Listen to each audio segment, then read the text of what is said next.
Yeah, but I'm excited. I think Cody delivered a great promo. I think it was a solid job, and I'm excited for this match with him and Ogogo. I'm not sold on the match itself, dude. I don't know if you even saw, but Anthony Ogogo's apparently like blind in one of his eyes, 70% Oh yeah, I blind. knew. I did not. That's why he became a wrestler. Well, no, yeah, but I didn't realize he was that blind. Where he was doing an interview talking about like the wrong shot, and I'm donezo. Like I'm done. If it makes you feel better, like about this, Crazy Steve is 90% blind.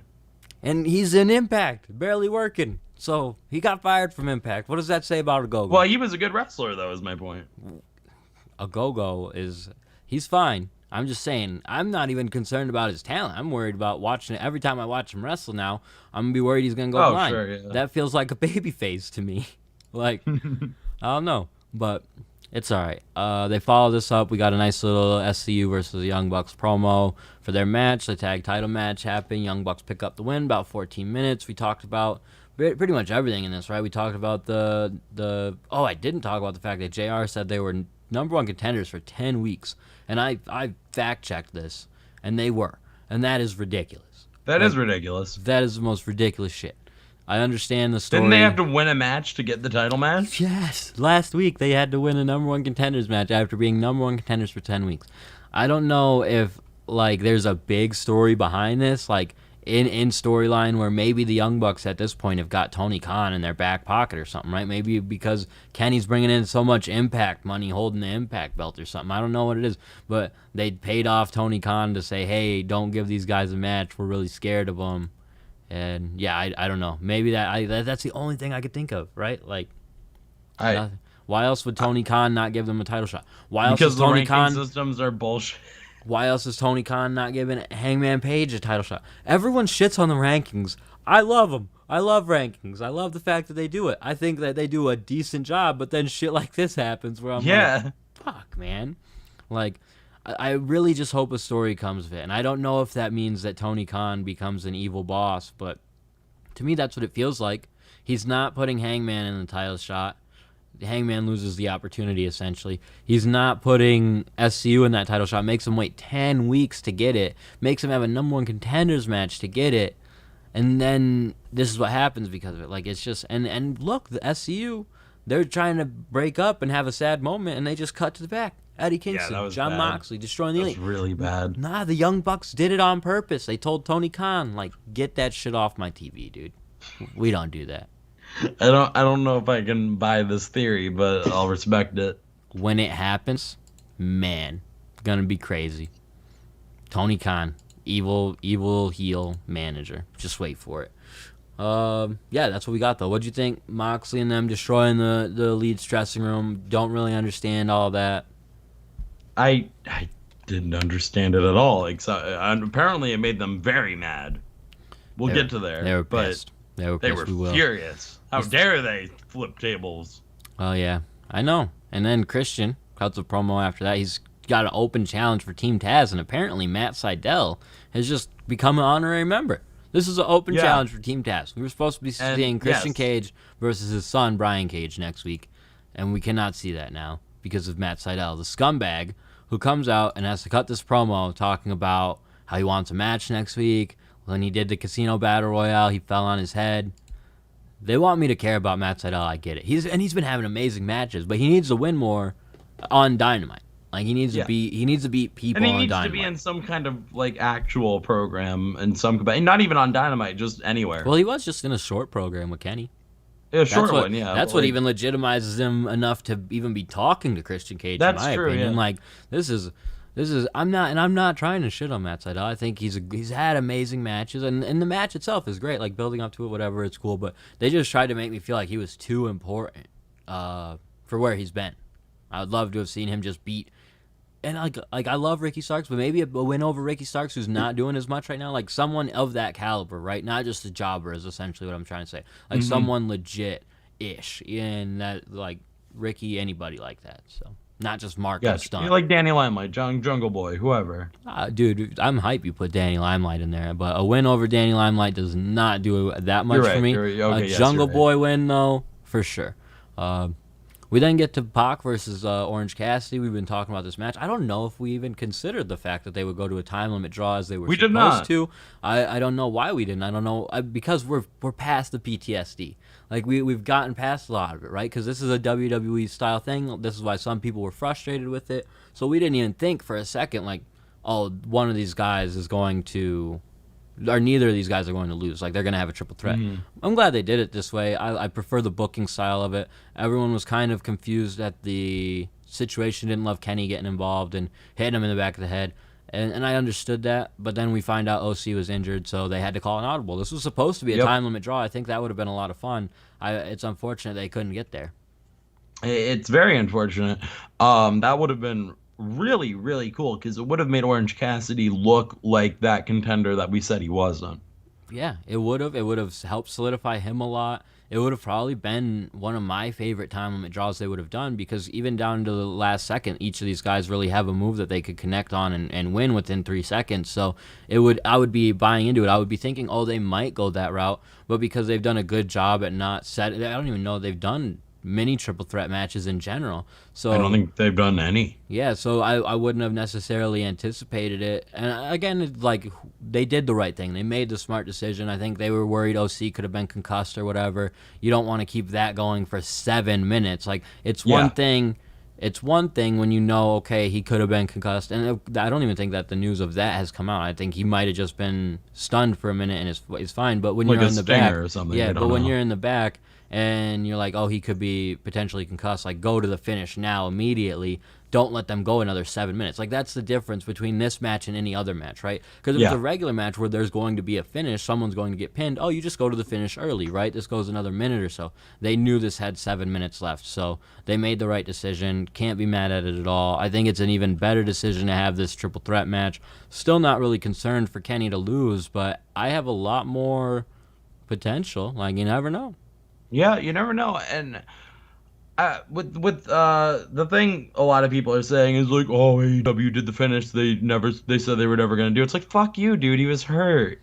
Why are you even? What kind of shithead do you have to be to bring that up? This is what you utilize finishes like that for, in my opinion. Like, you save stupid shit like this for a moment where you either you just absolutely have to, and that's what it was. So yeah, I even in the moment I was not mad at it. I was like, I'm glad this is going to be a triple threat, so I'm not mad about any of this. The Young Bucks are in the back. They're mad about their dressing room. They say that they'll defend the titles next week versus the Varsity Blondes, and then they'll kill Moxley and Kingston at the pay-per-view with a super kick party, so that's pretty dope. We're right. I apologize. They did indeed go this route. With that said, I really like the Varsity Blondes thing. I think it's smart they're doing this coming off of the Dark Side of the Ring episodes with Brian Pillman. Brian Pillman, I want to say, like, my therapist was talking to me about Dark Side of the Ring, like, almost unprompted. So, like, people watch that shit. That's cool. That is cool. And that's a great look for him, right? Like, to go, he just has a lot of attention on him right now. It's almost perfect timing because he's really starting to hit his stride in the ring. The tag teams looked great. They've been kind of memeing with him too on their social media. The Bucks just keep, their profile picture right now is Brian Pillman making a crying. funny face, yeah. Which, like, who knows where they go with any of this. So it's cool for him. I'm excited to see the match. It should be fun. Great for the Varsity Blondes. This should elevate them a lot. So. Then we got a Hangman promo. He's in the back talking with the Dark Order. They talk about how they're going to take him to the top, but he says that he actually blames Taz for his loss and then challenges Cage to a one-on-one match with no outside involvement at the pay-per-view. I think this is perfect. Like, this is a cool match, a sweet match to set up for the pay-per-view. Well, there's a gimmick to this, right? What's the gimmick? The double or nothing. If I win, then, like, I get my rank. Like, it's like if he wins. Yeah, like he gets back on the top spot. If he loses, then he's like drops to like fucking nothing. Oh, well then I don't know. I think maybe I'm wrong. I don't know. Maybe I don't feel like Hangman gets to decide that, but I know, but like that's what they said because like they called it a double or nothing match. Well, yeah, but that's just because it's at the pay-per-view double or nothing, brother. That's okay. All. But no, I don't know. You could be right. You could be onto something there. Maybe this I might is be like wrong. I may be completely wrong. It's like a quasi like number one contenders match, which would be fine by me. I mean, if one of these guys were established as the next guy to challenge a champion after, that would be cool. I feel like that's the implication, anyways, right? Pretty much. I mean, these guys are two really, really top guys essentially now in the singles. It would be cool. I wonder if they'll put the FTW title on the line because I expect Hangman to That win would be this. bad. So, would they transition that title and actually make it become something? I don't know. We'll see. We got the Pinnacle coronation. MJF just talking about the Inner Circle, hyping them up, and we get not hyping them up, hyping up the Pinnacle, and talks about how the Inner Circle wants a rematch before the Inner Circle comes out. They got a nice little buggy with some bubbly, and they start shooting it at MJF before MJF finally accepts the match. There was a lot of conversating going on between all this, but the main point is they shot some bubbly at MJF. He got mad, and they're gonna do Stadium Stampede 2. Yeah, I don't know how I feel about that. I do want to say really quick. I saw a lot of people being like, "Wow, they're copying WWE." No, they're not. Okay, they're Kinda copying an are. angle that fucking works. Okay, an angle that hasn't been done in like what 20 fucking years, anyways. I don't know who did it before them, so they kind of, or who else has done it besides Kurt Angle and WWE? Steve Austin. No, I know that's what I'm saying. Who did it before those guys? I don't really know. I don't know if I've seen that in Japan or WCW. No, I'm not saying other companies did it, but I'm saying an angle isn't owned by WWE. Like But they they're don't the get to only decide ones like, that did it, oh, brother. this works, so like now we own it, and nobody else gets to do it. That's not how wrestling works. I'm just saying if they're gonna steal cool stuff, they should definitely start doing some like X Division matches, some Ultimate X matches. We need some elimination chambers, brother. Steal it all. If you're gonna steal something. No, I thought this was great. This was great. Like I was so happy Sammy got to be the one to have the moment because Yeah. this is like you obviously with it being like a historic moment, they'll replay it. You know it because that's just how the other ones were. I guess I can get being frustrated about copying this, but this is good. Like this is good shit, and it's from so long ago that I'm picking on you. But no, I agree with you 100%. I don't really understand people's frustration with that at all. Good, cool way to set the match up. Don't know how I feel about the match. Yeah, the Stadium Stampede thing is like I got it when they did it the first time because it was kind of like, okay, we couldn't do War Games, and so we'll do the Stadium Stampede, and it kind of brought brevity to the pay-per-view. Like, it was kind of lighthearted and fun and silly a lot Well, of and there times. weren't really fans then, right? Like, so Yeah, there were no now fans. there will actually be fans who I imagine. Watching Like, the screen. I guess they won't be mad about it. It seems like people enjoyed that with Blood and Guts. Like, Daly's Place is a arena kind of built for that, right? Where you Yeah. can probably bring out just a An fucking amphitheater. giant screen and let people watch it that way, and it's probably really not a big issue. So, Yeah, because it's shaped like that, right? yeah, shaped like that. Shaped like that. So, no, I think that it's going to be pretty good. I'm just a little skeptical. I don't know how I feel about these two teams and how they'll do. And it's not cinematic, but it's kind of cinematic. So, we Yeah. got a Brit Baker promo. She hypes up winning the championship. She's great. What else can we say about Brit? What besides can you she's great? say? Like, She's fucking amazing. She's the best promo woman on the roster. absolutely. And then we get Thunder Rosa picking up a quick victory over Jasmine Allura. Not a whole lot to really talk about with this one. Just a quick Yeah. singles victory for Rosa. It looks like she's coming for the NWA title again, though, the NWA Women's title. Well, and I think that's not going to be an AEW match, right? They're doing I don't know. NWA. They're doing a women's championship for a match for NWA next week, but that's not going to be on AEW television. I don't think so. I think that right now NWA is building a match with Deeb versus Rosa for the championship, and if Rosa loses, she can't appear outside of NWA anymore. And I could be wrong on that, but I'm pretty sure that's the angle NWA is running. I thought I saw a post about that recently. Kind of That's interesting. We'll see how it goes. I hope it doesn't go wrong for us, right? That gets Yeah, me I invested would in the hope too. angle for sure. So it's a smart angle Yeah. if they're doing it. That makes you want to watch it, honestly. So cool that they're building up to all that. I feel it's interesting watching Rosa come right after Britt. Just feels like foreshadowing to me, but we'll see. Because that match for the title now makes 100% sense. Maybe not right away, but down the line, Rosa versus Britt in a title match just sells. That to me, you could headline a pay-per-view with that. So Yeah. Jade Cargill cut another promo, looking for more managers. Mark Sterling, MJF's former manager, trying to get her the deal of a lifetime. She says, "No, wait, I need more." So we'll see. This should lead somewhere. It has to. Am I incorrect that Mark Sterling was playing the character of a lawyer? Yeah, right. He's a So I manager. guess he's just a manager now, which I'm cool with. I want more young managers. Because like I get having legends as managers is cool, and it also brings drawing power to the star that they're managing. But I also like the Prince Nanas, the Larry Sweeneys, the Larry We Legend. talked about it, yeah, man. I hope that this is what this introduces for her. I hope that they find or have already found someone who's just amazing on the mic. Shit, freaking sign Baron Black and make him just a commentator, or not a commentator, but a manager who can also wrestle. Dude, this Sure. dude's promo work is phenomenal. Like, and it's got to be a little bit like which would fit perfect with Jade. I feel like where he could turn up and just say some crazy shit because he was featured on literally the Spike TV Video Game Awards because he just shit on Spike TV for how they had the lineup of the Video Game Awards the previous year. So they brought him in, showed the clip, had him shit on the Spike TV president. It was great stuff. Read about it on WrestleJoy.com. But yeah, I think that would be cool. I hope really that this is showcasing a new manager, someone new, and I really, really, really, really think someone like Baron Black would be interesting. He could just have his own freaking stable, honestly. Sure. You don't believe me, but I'm telling you. I don't know enough about Baron Black. I to didn't believe either. you, I but didn't I'm not either doubting till you. like the last couple of days, and now I've been researching him, and it's great shit. So you should check it out.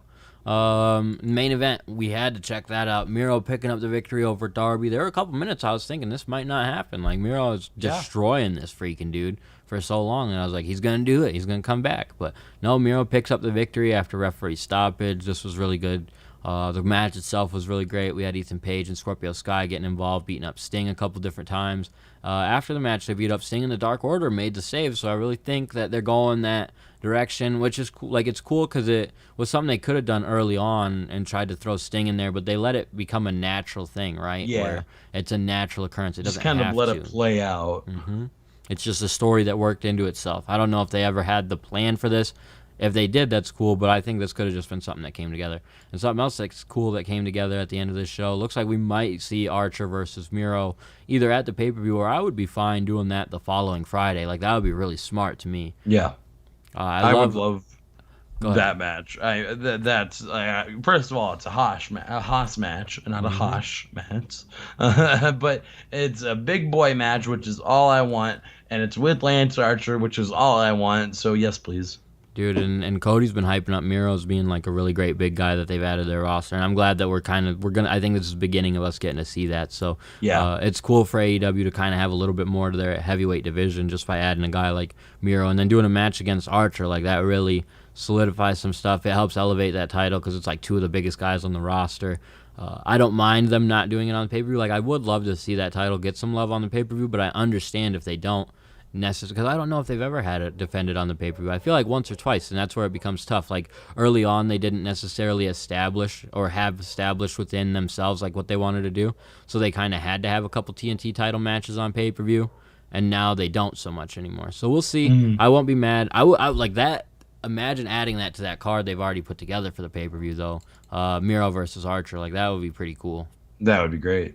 So And I love the match, by the way. I didn't say that, but I did love this match. Miro beat the shit out of him. Darby kept coming back. You got to see the resiliency of Darby Allin. I love that he didn't tap out. I love that it was ref stoppage. Great match. Great match.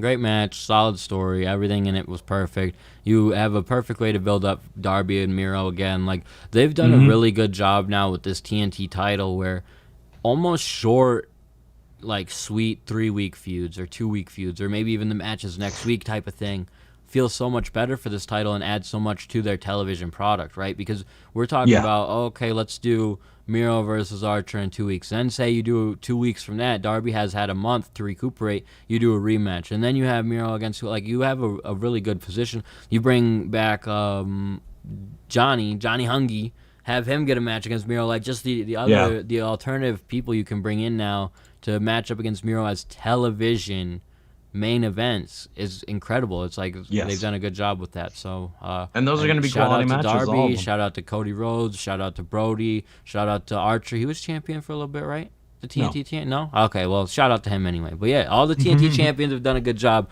at making that title feel important, and now I feel like it's really, really coming into form where it's not the championship, but it's still one of the championships. Kind of cool to see. And you could, like, going back to the RVD documentary that just happened, I know this is a little offhanded, but like in ECW, he made the ECW TV title mean something just by carrying it for 2 fucking years, Hmm. and he didn't lose it. He broke his ankle, and so they were gonna keep that belt on him for a long time. It's absolutely possible that you can make the mid card belt just as strong, and it has been done many times in many Miro promotions could do it as too. yeah, for sure. He's a great guy to put to strap that rocket to. And like like with even Bret Hart and British Bulldog, like that was the main event of SummerSlam. That and it was the Intercontinental title because that meant so much at the time. Right. So we'll see what happens, but I like what they're doing with that title. Now let's quickly run through next week's Dynamite card. We talked about everything on Dynamite. We might have missed a thing or two, but we try to stay on top of everything. Let's talk about next week's card. And they've also mentioned that by tomorrow night's show, they will announce the entire card for the pay-per-view, so that's also exciting. Cool. We're going to get Anthony Ogogo taking on Austin Gunn. Hopefully this is just another quick one. Like at this point, they've established it that way. I need Ogogo to win the same way. Like you can't really I do agree. much else. Maybe Austin like moves out of the way for the first one, tries to do one or two things. We see Ogogo take maybe a bump and then just wins. Like it shouldn't be a long match at all. I Got agree completely. Serena Deeb defending against Red Velvet, the NWA Women's Championship. This is fun. Should be this fun. is great for Yeah. Velvet. This is real great for her. And I think it's a great opponent for Velvet too. That's what I'm saying. It's a great opportunity. She's in a championship match, so it kind of elevates her to the AEW audience for sure. And she's against a great opponent, like you said. I also think like Serena Deeb's pretty strong and Red Velvet's kind of small, so that's gonna add a lot of like she can do power There's gonna be moves some to her fun and that'll stuff, be yeah. fun. I think it's going to be a pretty interesting standout type of match for Red Velvet. She's been someone who's been really making waves for herself, and this is a good match for the women's division because we've been focused on like 5 or 6 other women who we're really, really excited about. And we can get 2 more out of Deeb and Velvet, and gee whiz, man, like some great stuff. So then we got Christian Cage taking on Matt Seidel. We mentioned this earlier. Who you got in this one, AJ? Who you Oh, got? okay, easily. You sure? You Yeah, sure I'm pretty Matt sure. Seidel isn't going to win? Going into the Casino Battle Royale, he needs that motivation. He's not going to be the first one to beat Christian Cage? No. All right, you're right. This should be a good match, though. Should be fun. Matt Seidel has been on a tear, like literally having great matches. I would love it if they just put Christian up against people whose social media were like, wow, they had an awesome match. Because like 3 weeks ago, Seidel had a great match with Janela. Yeah. And social were talking about it. Like, so what if a couple weeks, like, Christian Cage versus Danny Limelight, just because everybody's talking about it? Because they were talking about his match this week on Dark. That's my guy. Danny Limelight. Shout out He's to him. great, man. He He's is so fucking good. It's going to be an interesting couple years for that guy. Wherever he lands, like he's in a tough spot where he's got to make some interesting decisions. Because I'm sure. I would say he's in a great spot. Well, yeah, but you got to eventually he's going to get like I imagine he's a guy who's going to get an offer from WWE. And it's going to be tough. You got to take like he's got a kid, you know what I mean? You take stuff like that in consideration. He's been working well with AEW. They should scoop him up. Would love to see it, but you could also understand why they haven't because they've got such depth and talent. He's doing some stuff with New Japan. Maybe he gets Yeah, that's like what I was gonna say. He's like on some- New Japan yeah. Strong all the time. So I'm excited for the guy, but he's just if he ends up getting put in a position where they're like, we need to get you to a official contract, it's gonna be tough for him. But that's that's great. Like that's a great position to be in. And how do we get talking about Danny Limelight during Christian Cage and Matt Seidel? It's because he's my guy. great, Because that's he's my why. guy. So He's fucking awesome. we'll also see Hikaru Shida taking on Rebel in some championship eliminator. This is ridiculous.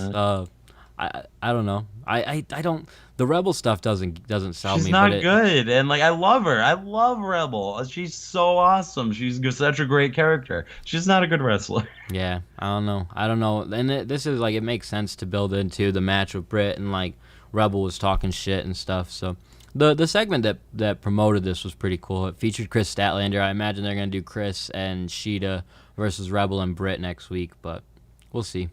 The big match. The big match, the championship match. We got the Young Bucks defending their championships against the Varsity Blondes. This is one of those episodes of Dynamite where it's got a pretty good card, but I feel like we could pretty much tell who's going to win every one of these matches, right? Yeah, and that kind of sucks that it's going to be the Friday thing. This one's not Friday. This one's Wednesday. Oh, you're right. This is Wednesday. This is tomorrow. So I imagine they'll build like a heavy card for next Friday, which will be interesting too because they don't try to go hard on those go-home shows. And this is the show where we typically are like, this should have been the go-home show because it's the show before the go-home is when you and I end up so excited about the pay-per-view. Yeah. I think it's just because we get jazzed up about the pay-per-view, like I was talking about before the show. Like It does this is that when before. this is when I get hyped about AEW, especially because we're just in that pay-per-view season. Everything's getting in its best position. We're going to see some of the best matches. The pay-per-view is going to have a full house. Like, there's a lot to get hyped about. It's going to be great. So yeah, I think the Bucks take that victory. I don't see the Varsity Blondes picking it up, obviously, but it should be a great showing for them. And who knows, maybe we get some storyline from it. I don't know. Maybe they bring in Brian Pillman into the Elite, brother. I think he turns on his boy. That's why they've been putting pictures of him up. I think they're just gonna try to have a banger with these two and really show. Like, I think the Young Bucks are really gonna try to make these guys look like fucking stars. Which I'm excited for, because we've seen these guys up against a couple other tag teams in the past where we've almost been like hoping for that and didn't necessarily get it. And it's not because either side didn't deliver. It was just we've had that at times before with AEW where we expect a match to sort of be like a showcase match for a couple of talent and it doesn't happen. When it's the Bucks, though, in a tag team match against a tag team who is doing relatively well for themselves, I have no doubt. That if they want to go at just level 10 and push it pedal to the metal, they will and deliver a great show. So yeah, and especially on this show where the card isn't exactly stacked, and this is the biggest match on the card, so like we want to make it deliver. I wouldn't mind if they I don't know how they'll end the show. Honestly, I'm curious because you would think maybe that tag title match, but I don't know if I put the Varsity Blondes in that main event slot yet. I have a theory. What is it? Well, to your point, what if Jon Moxley and Eddie Kingston, to add fuel to this fire, screw? I know they won't do that, but what if they screwed over the Young Bucks and I think it's the too soon after last week, but I think it's an interesting theory. Too soon after last week where they had to do that. I don't believe in it, but I wanted to say it. They had to do that sketchy WWE finish. No, we should cover all our bases. I'm glad. Usually I'm the one who predicts something stupid, so. But no, I think they got a solid Dynamite for this week. I think they're going to push really, really hard for next week's Dynamite to have a good card. That's why I think they might go Miro and Archer on next week's show just to really have something going into the pay-per-view. Especially with a significantly larger crowd, I would imagine, regardless, even though it's a Friday and they haven't sold out like they did the pay-per-view, I imagine it's still going to be a lot better than what they've been drawing. So for sure. Yeah, I'm definitely pumped for the pay-per-view. They've done a good job getting me excited for everything. So, yeah, we ran through it all, AJ. We did it all, man. Yes, sir. Let's talk about, we will be back next Tuesday. We're changing up the schedule of the pod just to get things a little bit more situated, especially with the Friday shows coming along, as well as the pay-per-view itself. So we said, we're going to just typically do? Yeah, we're going to typically do Tuesdays now. So just like this show where we talk about last week's Dynamite, which will have happened on Fridays, and just because it's a little bit better for the schedule. And then we'll also do, for the week of the pay-per-view, we're going to do a show on Saturday, hyping up the pay-per-view, or Friday. See, I'm tripping over here, AJ. I got everything all mixed up. So to get everything lined up, we're going to be on Tuesdays regularly at this time in the morning. We're on Tuesdays regularly in the morning. Friday, we're going to do the pay-per-view pre-show. Hopefully, we're going to have Johnny D and Zevo here on the 28th. If not, we understand everybody's got lives, but we're hoping to bring our brothers in for the Friday show. Then Sunday, we're going to have a show right after the pay-per-view. I did it. I got it. That's the schedule. You got it. And then we're going to be back on Tuesdays every week. So that's the plan. And you can expect a lot more coming from us in the coming months, too. Yeah, for sure. We're going to be doing more like we've talked about it before, doing games and stuff, but that's why we're kind of changing the schedule up, potentially adding on a show that's not just AEW-oriented, but just professional wrestling-oriented, because y'all know I love some GCW. AJ's going to indie shows. We're going to be talking about a lot more. So this was a great show. I think we had a great time talking about AEW and what they're putting together for this pay-per-view and this week's Dynamite. So like I said, we will be back next Tuesday to run through Dynamite that's going on tomorrow. Then on Friday, we're going to run through the pay-per-view. Sunday, we're going to talk about the pay-per-view. These are the busy weeks, but that's okay. It's fun. That's it, AJ. It is fun. What else do we got to wrap up? Anything? Nope. Let them know where to find you, brother. You can follow me on Instagram and Twitter at AJTheFitzy. You can find me on Twitter. That's primarily where I'm posting these days at Too Sweet Elite. Make sure you check me out. You can find my latest Wrestle Joy Shining a Light on Baron Black on there. I've got some Shining Lights on Danny Limelight. If you're unfamiliar with my guy, we've been shouting him out the whole show. You could check that one out as well. So make sure you guys check out all that stuff. Podcasts on Twitter at All Elite Podcast, on YouTube, youtube.com/All Elite Podcast. Make sure you go subscribe over there. Check us out on iTunes if you're on iTunes, whatever. Leave us a review. We appreciate you guys for supporting. We will be back next Tuesday. Until then,